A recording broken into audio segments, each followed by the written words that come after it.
നമസ്കാരം, ജന്മഭൂമിയിലേക്ക് സ്വാഗതം. SAT ആശുപത്രി പ്രദേശത്ത് ഗുണ്ട ആക്രമണം. വീഡിയോ ദൃശ്യങ്ങൾ പുറത്തായി.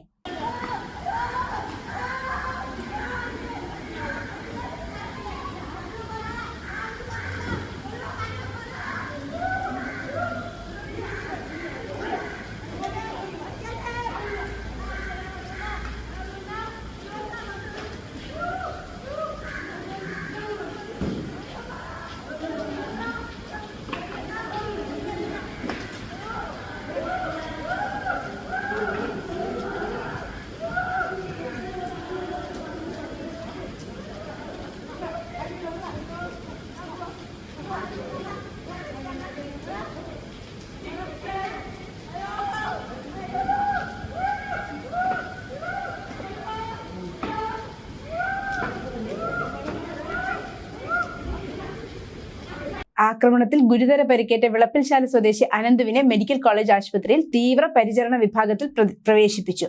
18 വയസ്സാണ് അനന്തുവിന്. ഇന്നലെ വൈകിട്ട് 4 മണിയോടെ SAT ആശുപത്രി ഗൈനിക് ഒപിക്ക് സമീപമുള്ള ജനറേറ്റർ സ്ഥാപിച്ചിട്ടുള്ള കെട്ടിടത്തിന് മുന്നിലാണ് സംഭവം. ഓട്ടോറിക്ഷയിൽ മാരകായുധങ്ങളുമായി എത്തിയ 5-അംഗ സംഘമാണ് മർദ്ദിച്ചത്. ഇരുമ്പ് ചുറ്റികയും തടിയും കൊണ്ട് വളഞ്ഞിട്ട് അനന്തുവിനെ ആക്രമിക്കുന്ന കാഴ്ചയാണ് വീഡിയോ ദൃശ്യങ്ങളിലൂടെ പ്രചരിച്ചത്. എന്നെ കൊല്ലല്ലേ എന്ന് അനന്തു ഉറക്കെ പറയുന്നുണ്ടെങ്കിലും ആക്രമികൾ തല്ലിക്കൊല്ലടാ അവനെ എന്ന് ആക്രോശിച്ചുകൊണ്ടായിരുന്നു മർദ്ദിച്ചത്. മെഡിക്കൽ കോളേജ് തീവ്രപരിചരണ വിഭാഗത്തിൽ ചികിത്സയിൽ കഴിയുന്ന അനന്തു അപകടനില തരണം ചെയ്തിട്ടില്ല എന്നാണ് അറിയാൻ കഴിഞ്ഞത്. ആക്രമികളെ സംബന്ധിച്ച് വിവരങ്ങളില്ല. ആശുപത്രിയിൽ നിന്നുള്ള അറിയിപ്പിനെ തുടർന്ന് മെഡിക്കൽ കോളേജ് പോലീസ് കേസെടുത്തു. News desk, Janmabhumi.